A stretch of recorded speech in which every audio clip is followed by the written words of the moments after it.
شیطان کا وسوسہ، پتہ نہیں قبول ہوگی یا نہیں، اتنی دعا تو مانگ چکا ہوں، ابھی تک تو کوئی نتیجہ سامنے نہیں آیا، اور مانگنے کا کیا فائدہ ہوگا؟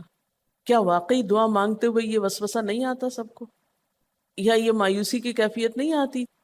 میری تو نہیں سنی جا سکتی، معلوم نہیں وہ کون خوش قسمت ہے جن کی دعائیں سنی جاتی، اس لیے چلو کسی اور سے کہہ دیتے ہیں وہ میرے لیے دعا کر دے، اپنے لیے خود کیا کرنا۔ تو شیطان ہمیشہ دعا مانگنے کے عمل میں رخنا ڈالتا ہے، خلل پیدا کرتا ہے، کیونکہ دعا ایک ایسا عمل ہے جو اللہ اور بندے کے درمیان ایک محبت کا تعلق پیدا کرتا ہے، ایک اپنائیت کا تعلق پیدا کرتا ہے، ایک تقرب کا تعلق پیدا کرتا ہے۔ جب انسان اپنے رب سے مانگتا ہے تو اس کا احسان مند ہوتا ہے، اس کے قریب آ جاتا ہے، اور مانگتا انسان کس سے ہے؟ جس پر مان ہوتا ہے، جس پر یہ یقین ہوتا ہے کہ وہ دے گا، جس پر اعتماد ہوتا ہے کہ وہ میرا بہت خیر خواہ ہے، میرا بھلا کرنے والا ہے۔ انسان ہر ایک سے نہیں مانگ سکتا، ہر ایک کے سامنے اپنی ضرورت نہیں رکھ سکتا۔ تو اگر دیکھا جائے تو ایک اللہ کی ذات ایسی ہے کہ جس سے یہ ساری توقعات پوری ہو سکتی، اللہ کے سوا کوئی نہیں کہ جو انسان کے ساتھ ایسا معاملہ کر سکے۔ اس لیے تمہارا رب کہتا ہے کہ مجھ سے مانگو، اس کو پسند ہے بندوں کا مانگنا۔ اچھا، یہ جو دعا ہے اس میں صرف کسی چیز کا براہ راست نام لے کر مانگنا ہی شامل نہیں، یعنی مانگنے کے طریقوں میں صرف ایسا ہی نہیں کہ ہم کہ یا اللہ فلاں چیز مجھ کو دے دے۔ اس کے کئی انداز ہو سکتے ہیں۔ ایک تو یہی براہ راست کسی خاص چیز کا سوال کرنا، یہ بھی بہت اچھا ہے۔ بندوں سے سوال کرنا برا ہے، لیکن اللہ تعالیٰ سے سوال کرنا تو عبادت کا درجہ رکھتا ہے۔ یعنی کتنا پیار آتا ہے نا اللہ تعالیٰ پہ کہ ضرورت ہماری ہے اور ہمارے اس مانگنے کے عمل کو بھی عبادت کہہ رہا ہے، کیونکہ ایک تعلق ہے نا، وہ وقت اس کی یاد میں گزرتا ہے، اس کی طرف متوجہ ہو کر گزرتا ہے، اس لیے وہ وقت بھی عبادت بن جاتا ہے، وہ عمل بھی عبادت ہو جاتا ہے۔ تو ایک تو یہ کہ جیسے ہم سوال کرتے ہیں اللہم انی اسألک کہہ کے دعا مانگتے ہیں، یہ جتنی مسنون دعا میں آپ نے دیکھا ہوگا اسألک برابر سوال کا لفظ ہے۔ لیکن کچھ دعائیں ایسی ہوتی ہیں جس میں سوال نہیں کیا جاتا، صرف اللہ تعالیٰ کی حمد و ثنا کر دی جاتی ہے، جیسے حضرت ایوب علیہ السلام نے کہا تھا انی مسنی الضر وانت ارحم الراحمین۔ یہ بھی دعا کا ایک انداز ہے، مانگا کچھ بھی نہیں، بس اپنی تکلیف کا اظہار کر دیا اور اللہ تعالیٰ کی حمد و ثنا کر دی، مجھے تکلیف پہنچی ہے اور آپ سب سے بڑھ کے رحم فرمانے والے ہیں۔ یہ بھی نہیں کہا آپ رحم فرمائیے، کہ آپ تو سب سے بڑھ کے رحیم ہیں اور میری تکلیف آپ جانتے ہیں۔ یہ بھی ایک سٹائل ہے۔ اسی طرح کوئی ذکر کر دینا، مثلا استغفار پڑھنا۔ اب استغفار پڑھنے والے کے لیے کتنی خوشخبریاں ہیں کہ اس کا ہر مسئلہ آسان ہو سکتا ہے اس کی وجہ سے۔ خیر اس میں تو بخشش کی طلب ہوتی ہے، ایک طلب کا انداز ہے، لیکن استغفار جو ہے وہ عام دعا سے ذرا مختلف ہے۔ اسی طرح درود شریف پڑھنا، اس میں اپنے لیے تو آپ کچھ بھی نہیں مانگ رہے ہوتے، نبی صلی اللہ علیہ وسلم کے لیے مانگ رہے ہیں، لیکن وہاں کیا ہو رہا ہے کہ جب آپ ان کے لیے رحمت کی دعا مانگتے ہیں اللہ تعالیٰ آپ پہ 10 رحمتیں فرماتے ہیں۔ یہ بھی ایک مانگنے کا انداز ہے۔ اب درود شریف پڑھنا جو ہے باعث برکت بھی ہے، عبادت بھی ہے، ذکر بھی ہے، اور ایک طرح کی دعا بھی ہے۔ اسی طرح بعض اذکار کے آپ نے کتنے فائدے دیکھیں، صبح شام کی دعاؤں میں آپ دیکھیے آپ پڑھتے ہیں بسم اللہ الذی لا یضر مع اسمہ شیء فی الارض ولا فی السماء وہو السمیع العلیم۔ یہ صرف ذکر ہے، اس میں آپ مانگ تو کچھ نہیں رہے، لیکن کتنی فضیلت ہے اس کی کہ جو شخص یہ دعا پڑھے گا اس کو کوئی چیز نقصان نہیں دے گی۔ اس میں آپ یہ نہیں کہہ رہے کہ یا اللہ میں تجھ سے سوال کرتا ہوں کہ ہر نقصان دہ چیز کو مجھ سے دور کر دے، نہیں۔ پھر اسی طرح اللہ تعالیٰ کی حمد و ثنا کے جو کلمات ہیں، مثلا لا الہ الا اللہ وحدہ لا شریک لہ لہ الملک ولہ الحمد وہو علی کل شیء قدیر۔ عرفات کی حدیث میں آتا ہے کہ آپ نے فرمایا کہ عرفات میں میری دعا اور مجھ سے پہلے انبیاء کی دعا یہ کلمہ ہے، یہ لا الہ الا اللہ۔ اب اگر دیکھا جائے تو اس سے تو کوئی دعا کی بات نہیں، یہ تو صرف اللہ کا ذکر ہے۔ تو یہ بھی مانگنے کا ایک طریقہ، ہم مانگے کچھ نہیں، بس صرف ذکر کرتے رہیں اس کا بیٹھ کے۔ اسی طرح آپ دیکھتے ہیں کہ طواف کے دوران آپ کیا پڑھتے تھے؟ سبحان اللہ والحمد للہ ولا الہ الا اللہ واللہ اکبر۔ اب یہ دعا تو نہیں، یہ تو ذکر ہے اللہ کا۔ تو اللہ تعالیٰ کا ذکر کرنا، اس کی کتاب کی تلاوت کرنا، اس کو پڑھنا، علم حاصل کرنا، یہ ایسے اعمال ہیں کہ جن میں مشغول ہو کر انسان کے لیے کائنات کی ہر چیز دعائیں کرنے لگتی، طالب علم کے لیے بہت سی مخلوق دعائیں کرتی. آپ مشغول ہو گئے کسی اور کام میں، خدمت خلق میں یا علم حاصل کرنے میں، اور اللہ تعالیٰ کی مخلوق شروع ہو گئی آپ کے لیے دعائیں کرنا. عرش والے فرشتے آپ کے لیے دعائیں کرنے لگتے ہیں اگر آپ ایمان لا کر اچھے کام شروع کر دیں.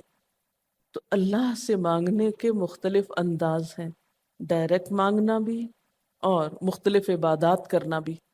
اسی طرح وَاسْتَعِینُوا بِالصَّبْرِ وَالصَّلَاةِ، مدد مانگو صبر اور نماز سے. ٹھیک ہے، نماز میں انسان بہت سی دعائیں پڑھتا ہے، لیکن اگر مشکل وقت میں انسان صبر کے ساتھ نفل پڑھ کے اللہ تعالیٰ کا ذکر کرے اور اس کو سمجھ نہ بھی آئے کہ کیا دعا مانگو، کیونکہ بعض پریشانیاں ایسی ہوتی کہ انسان منہ سے کچھ نکال بھی نہیں سکتا، تو یہ نماز بھی کافی ہو جائے گی. وَقَالَ رَبُّكُمُ ادْعُونِي، اور تمہارا رب کہتا ہے مجھے پکارو. اور پکارنے کے کئی انداز ہیں. دل ہی دل میں پکارنا بھی آتا ہے، چپ کے پکارنا بھی آتا ہے، اونچی آواز سے پکارنا بھی آتا ہے، اکیلے پکارنا بھی آتا ہے، سب کے ساتھ مل کے دعا کرنا بھی آتا ہے. کوئی دعا مانگ رہا ہو تو آمین کہنے سے بھی بات بن جاتی. مجھے یاد ہے کہ ایک دفعہ میں عمرے پر گئی اور طواف کے بعد جہاں میں نفل پڑھ رہی تھی، تو نفل کے بعد میں نے سوچا کہ میں اپنی دعا کرتی ہوں. اتنے میں ایک شخص عربی میں کوئی دعا مانگ رہا تھا. اتنی خوبصورت دعا تھی کہ میں نے ایسی دعا کسی سے نہیں کبھی سنی، اور میں نے صرف آمین کہنا شروع کر دیا. میں نے کہا یا اللہ، میری تو نہ زبان میں اتنی بلاغت و فصاحت ہے، نہ مجھے اتنی باتیں آتی ہیں، مجھے تو مانگنا بھی نہیں آتا، تو بس جو کچھ یہ مانگ رہا ہے مجھے بھی یہی دے دے. میں نے صرف آمین آمین آمین کہنا شروع کر دیا. یہ کتنا بڑا اس کا احسان ہے کہ ہم آمین کہہ کے بھی شامل ہو جاتے ہیں دوسروں کی دعاؤں میں. تو اسی لیے دعا کو عبادت کا نچوڑ کہا گیا، کریم، خلاصہ، ساری عبادت کا اوپر کا حصہ. اور ویسے بھی اگر دیکھا جائے تو ہر نماز میں بہت سی دعائیں ہیں. ہر موقع کی اللہ کے رسول صلی اللہ علیہ وسلم نے مختلف طرح کی ہمیں دعائیں سکھائی ہیں. سویرے جو آنکھ کھلتی ہے، سویرے کے اگر آدھی رات کو بھی کھلتی ہے، اس کی بھی دعا ہے. اس وقت سے لے کر کوئی کام ایسا نہیں دین کا یا دنیا کا، اچھا یا برا، جس کے لیے کوئی نہ کوئی دعا نہ موجود ہو. یعنی اتنا خوبصورت عمل ہے دعا مانگنا کہ جس کے لیے کسی خاص چیز کی قید بھی نہیں کہ کہیں بند کے بیٹھو تو ہی مانگو، کہیں پہنچو تو مانگو. نہیں، کہیں بھی مانگو، دن کو مانگو یا رات کو مانگو، کھڑے ہو کے مانگو یا بیٹھ کے مانگو، چلتے پھرتے مانگو یا چپ کے مانگو، منہ سے بولو بھی نہیں اور دل ہی دل میں مانگو تو بھی وہ سن لیتا ہے. کسی بھی طرح مانگ سکتے ہو، کہیں بھی کچھ بھی مانگ سکتے ہو. اس لیے وَقَالَ رَبُّكُمُ ادْعُونِي أَسْتَجِبْ لَكُمْ، تمہارا رب کہتا ہے مجھ سے مانگو، میں تمہاری دعا قبول کروں گا. اور آپ کو پتہ ہے کہ ربکم یہ صرف مسلمانوں کا رب نہیں، رب تو ساری مخلوق کا ہے. کافر کا رب بھی وہی ہے، خواہ وہ مانے یا نہ مانے. اس لیے قبولیت دعا کے لیے مسلمان ہونا بھی شرط نہیں. اگر کوئی کافر بھی اللہ کو پکارتا ہے، اپنے رب کو پکارتا ہے، تو وہ اس کی بھی سنتا ہے. اور خصوصاً اگر وہ مظلوم ہو، کسی نے اس پہ ظلم کیا ہو، تو وہ فریاد فوراً اوپر پہنچتی ہے، خواہ وہ مسلمان نہ بھی ہو. اس لیے یہ جو دعائیں ہیں یہ آپ سب کو بتا سکتے ہیں، مسلم نان مسلم سب کو سکھا سکتے ہیں، تاکہ وہ اپنے رب کو پکارے اور رب ان کو ہدایت دے. اور پھر آپ دیکھیں گے کہ دعا کے ذریعے جو اللہ تعالیٰ پر اعتماد بیٹھتا ہے، اور اگر وہ خصوصاً یہ کہ جلدی قبول ہو جائے، تو اس وقت جو ایک خصوصی شکر کی کیفیت آتی ہے. لیکن یہ کہ مایوس نہیں ہونا. بات میں یہ کر رہی تھی کہ اس کے لیے کوئی شرط نہیں کہ کوئی شخص بہت نیک مسلمان ہو یا بہت اچھا مسلمان ہو، وہ تو گناہ گاروں کی بھی سنتا ہے. اس لیے بعض اوقات لوگ جب مایوس ہونے لگتے ہیں نا کہ ہم تو بہت گناہ گار ہیں، ہماری نہیں سنی جائے گی، تو انہیں مایوس نہیں ہونا چاہیے. مایوس ہو کے کہاں جائیں گے سننے؟ کس سے مانگنے جائیں گے؟ ان کو بھی پکارنا چاہیے، خواہ کوئی کیسے بھی گناہ میں ڈوبا ہوا، کیسی بھی حالت میں ہو، اور اس کے لیے بھی مانگنا چاہیے. حتیٰ کہ کافر جب تک زندہ ہے، اس کی صحت کے لیے، اس کی ہدایت کے لیے، اس کی خیرخواہی بھلائی کے لیے بھی آپ خوب دعائیں مانگ سکتے ہیں. آپ صلی اللہ علیہ وسلم ابو جہل کے لیے بھی دعا کرتے تھے، یا حضرت عمر کے لیے کہتے تھے کہ ان دونوں میں سے کسی ایک کو تو ضروری ہدایت دے. تو دعا ہر حال میں فائدہ دیتی ہے. ان مصیبتوں میں بھی فائدہ دیتی ہے جو اتر چکی ہیں، ان میں بھی دیتی ہے جو نہیں اتری. دعا تو ابلیس کی بھی قبول ہوئی تھی. اس نے قیامت تک زندگی کی دعا مانگی تھی، اس کی بھی قبول کر لی گئی. اس نے کہا تھا قال انظرنی الی یوم یبعثون، قیامت تک کے لیے مجھے مہلت دے کہ میں انسانوں کو بھٹکا سکوں. تو اللہ تعالیٰ نے کہا جاؤ، تمہیں مہلت دی گئی. اس لیے یہ خیال تو اپنے دل سے سب نکال دیں کہ ہماری دعا نہیں قبول ہوتی. سب کی ہو سکتی، شرط یہ ہے کہ آپ واقعی دعا مانگ رہے ہوں. ہاں، جو غافل دل سے مانگے اس کی نہیں قبول ہوتی، کیونکہ وہ مانگ نہیں رہا، وہ تو بس صرف ایک فرض پورا کر رہا ہے. وہ بظاہر دیکھنے میں مانگنے کا عمل نظر آ رہا ہے لیکن حقیقت میں مانگ نہیں رہا. تو حدیث میں آتا ہے کہ اللہ تعالیٰ غافل دل کی دعا نہیں قبول کرتا. بس کچھ ادب یہ ضرور سکھائے گئے کہ انسان قطع رحمی کی دعا نہ کرے، گناہ کی دعا نہ کرے، غلط کاموں کی دعا نہ کرے، اور پھر ساتھ یہ کہ دعا کرنے کے بعد مایوس نہ ہو، دعا میں جلد بازی نہ کرے، کیونکہ اللہ تعالیٰ نے قبولیت دعا کا وعدہ کر رکھا ہے. استجب لکم، میں قبول کروں گا تمہاری دعائیں.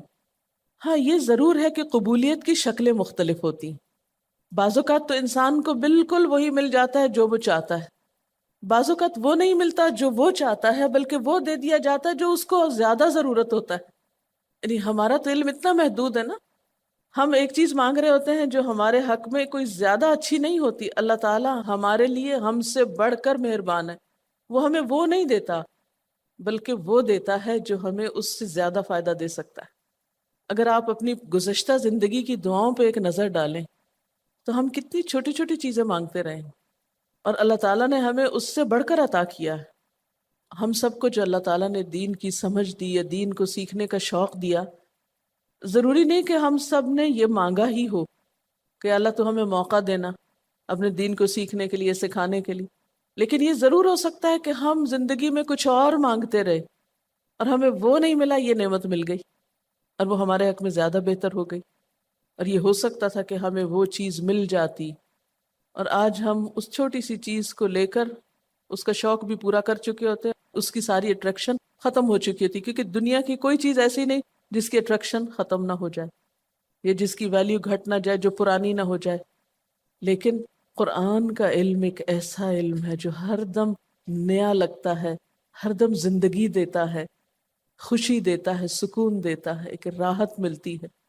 یہ پرانا نہیں ہوتا. پھر اسی طرح یہ بھی ہوتا ہے کہ بعض اوقات انسان کی کوئی آفت ٹال دی جاتی. آپ مانگ رہے ہیں رزق، تو وہ رزق میں برکت تو نہیں ہوتی مثلاً، لیکن کوئی بیماری آپ سے ٹال دی جاتی کہ خدا نہ خواستہ آپ کو اگر مال مل بھی جائے اور ایسی بیماری لگ جائے کہ سارا مال اس میں ڈوب جائے، تو مال بھی گیا اور تکلیف الگ. تو اللہ تعالیٰ اپنی رحمت سے آپ کو زیادہ مال تو نہیں دیتے مگر وہ بہت بڑی بلا سے محفوظ رکھتے ہیں، کسی حادثے سے بچا لیتے ہیں، کسی ایسی پریشانی سے بچا لیتے ہیں کہ جس میں آپ کا سب کچھ ہی کھپ جاتا. کیونکہ ہمارے پاس کوئی رائٹ تو نہیں ہے، ہم کو ڈیزرو تو نہیں کرتے کہ ہر وقت ہم امن و امان میں رہیں. ہمارے اپنے گناہوں کی بدولت، کئی بیرونی اسباب کی بدولت کوئی مشکل، کوئی حادثہ، کوئی مصیبت کسی بھی وقت آ سکتی جو دنیا میں مختلف لوگوں پر آتی رہتی. ہم ہر امن ڈیزرو تھوڑی کرتے ہیں، یہ تو اللہ کی عنایت اور رحمت اور نعمت ہے کہ وہ جو ہمیں دیے ہوئے یہ. اور یہ عین ممکن ہے کہ ہم کوئی اور دعا مانگتے ہوں اور اللہ تعالیٰ اس کی بجائے ہمیں عافیت میں رکھے ہوئے ہو، ایک پرسکون زندگی دیے ہوئے ہیں ہمیں، کہ ہمارے ہاتھ پاؤں سلامت ہیں، ہم بول سکتے ہیں، ہم دیکھ سکتے ہیں، ہم کھا پی سکتے ہیں، ہم چل پھر سکتے ہیں، ہم کسی کے محتاج نہیں ہیں. کتنا بڑا احسان ہے اس کا. اس لیے اگر کوئی دعا وقتی طور پر بعینہ ہی قبول نہیں ہوتی، بعینہ ہی کا کیا مطلب ہے؟ ایز اٹ از، جس طرح ہم چاہتے ہیں، تو بھی کوئی بات نہیں، صبر کرنا چاہیے. لیکن یہ نہیں سوچنا چاہیے کہ نہیں اللہ تعالیٰ دعا نہیں سنتا. ایک اور جگہ پر بھی فرمایا وَإِذَا سَأَلَكَ عِبَادِي عَنِّي فَإِنِّي قَرِيبٌ أُجِيبُ دَعْوَةَ الدَّاعِ إِذَا دَعَانِ فَلْيَسْتَجِيبُوا لِي وَلْيُؤْمِنُوا بِي لَعَلَّهُمْ يَرْشُدُونَ. جب میرے بندے آپ سے میرے بارے میں سوال کریں تو آپ بتا دیجئے کہ میں قریب ہوں، بہت قریب ہوں. اجیب دعوت الداعی، میں پکارنے والے کی پکار کا جواب دیتا ہوں. استجب لکم، قبول کرتا ہوں. یہ ایسے دل کے بہلانے کے لیے نہیں کہا گیا، یہ حقیقت ہے، یہ سچ ہے، اس پر ہمارا ایمان اور یقین ہونا چاہیے پختہ، اور اس کو چھوڑ کر اوروں کے پاس نہیں جانا چاہیے، کسی اور سے نہیں مانگنا چاہیے، صرف اسی سے مانگنا چاہیے، کیونکہ یہ عبادت بھی ہے اور پھر وہ ہر چیز دینے کے قابل بھی ہے، اس کی قدرت، اس کا علم، اس کی رحمت ہر چیز پہ چھائی ہوئی ہے، اس لیے اس سے مانگتے چلے جاؤ، اور پھر کبھی ایک انداز سے، کبھی دوسرے انداز سے، کبھی تیسرے انداز سے، لیکن اس سے ہمیشہ اچھی امید رکھو، لا تقنطوا من رحمت اللہ۔ لیکن اس کے ساتھ ساتھ ہمیں کچھ فارمل آداب بھی سکھائے گئے ہیں، ایٹ ٹائمز ان کا بھی لحاظ رکھنا چاہیے، یعنی ہر وقت دعا مانگنے کے لیے فارمل انداز اختیار کرنے کی ضرورت نہیں ہے۔ مثلا صبح شام کے اذکار ہیں، چلتے پھرتے آپ پڑھ سکتے ہیں، اب مثلا باتھ روم میں داخل ہونے کی دعا ہے تو اب آپ پہلے سے تسبیح اور درود شریف تو نہیں اس کے پڑھیں گے، یا نکل کے وہ ساری فارمیلٹیز تو نہیں پوری کریں گے جو دعا کے اول آخر کی جاتی ہیں عموماً جب فارمل دعا مانگی جاتی۔ تو ایٹ ٹائمز آپ بس ڈائریکٹ دعا مانگ لیں، ایٹ ٹائمز آپ پوری فارمیلٹیز کے ساتھ مانگ لیں، اور اس میں آپ دیکھیے کہ فارمل دعا مانگنے کا طریقہ کیا ہے کہ اللہ تعالیٰ کی حمد و ثنا سے شروع کیا جائے، نبی صلی اللہ علیہ وسلم پر درود بھیجا جائے، پھر اسی طرح یہ ہے کہ دعا میں عاجزی ہونی چاہیے، مانگنے کا انداز غالب ہونا چاہیے، شعر کے انداز میں یا چیخ چلا کے دعا نہیں مانگنی چاہیے، یا تقریر کے انداز میں دعا نہیں مانگنی چاہیے، امید اور خوف کے درمیان اعتدال کے ساتھ، پھر اسی طرح یہ کہ دعا میں مبالغہ آرائی نہیں کرنی چاہیے، پھر اسی طرح کچھ چیزیں ایسی ہیں کہ جن کا اگر اہتمام کبھی ہو سکے کبھی کبھار تو بہت اچھا ہے، اور خصوصی جو قبولیت کے اوقات ہیں ان کا لحاظ رکھتے ہوئے ان مواقع سے فائدہ اٹھانا چاہیے، مثلا رات کے تیسرے حصے میں یعنی سحر کے وقت، پھر اسی طرح اذان اور اقامت کے درمیان، صف میں کھڑے ہو کر، صدقہ کرنے کے بعد، کوئی بھی نیکی کا کام کرنے کے بعد، عصر کی آخری گھڑی میں، جمعے کے دن ایک خاص گھڑی میں، سجدے میں دعا، رات کو آنکھ کھل جانے پہ دعا، امر بالمعروف اور نہی عن المنکر کے بعد دعا، تلاوت قرآن کے بعد دعا، عرفہ کے دن کی دعا، رمضان کے مہینے میں خصوصاً روزہ افطار کرتے وقت دعا، پھر عادل امام کی دعا، مسافر کی دعا، بارش کے وقت کی جانے والی دعا، یہ خاص قبولیت کے اوقات اور اسباب ہیں، پھر اتحیات اور درود شریف کے بعد کی جو دعا ہے جو ہم بیٹھ کے نماز کے آخر میں پڑھتے ہیں، یہ بھی صرف رب جعلنی تک ہی نہیں بلکہ اس سے زیادہ دعائیں بھی ہیں۔ پھر اسی طرح جب اللہ تعالیٰ پر بہت پیار آ رہا ہو، بہت دل اس کی طرف متوجہ ہو، کیونکہ اللہ تعالیٰ غافل دل کی دعا نہیں سنتے، تو جب دل بہت متوجہ ہو تو فوراً دعا کے بھی فائدہ اٹھا لیں۔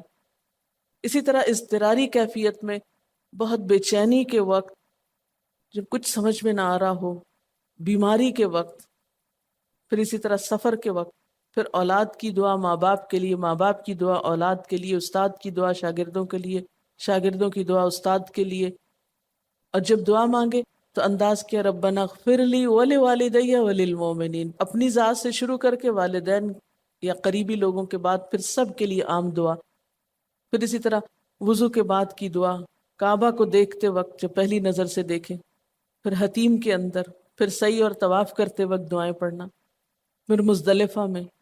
لیکن یاد رکھیے کہ ان قبولیت کے خاص مواقع اور مقامات کے علاوہ دعا تو کسی بھی وقت کی جا سکتی اور کوئی بھی گھڑی قبولیت کی گھڑی ہو سکتی، اس لیے ہمیشہ دعا مانگتے وقت یہ یقین رکھیں کہ اللہ تعالیٰ قبول کرے گا، مایوسی کے ساتھ دعا نہ ہو، کیونکہ جتنی ہماری دعا کے اندر یقین کی کیفیت ہوگی اتنا ہی انشاءاللہ قبولیت کے چانسز زیادہ ہوں گے۔ یعنی عزم کے ساتھ دعا مانگنی چاہیے، یہ نہیں کہنا چاہیے یا اللہ تو چاہے تو قبول کر، نہیں چاہتا تو نہ کر، یہ نہیں کہنا چاہیے کبھی بھی، نہیں یا اللہ تو کر سکتا ہے تو قبول فرما۔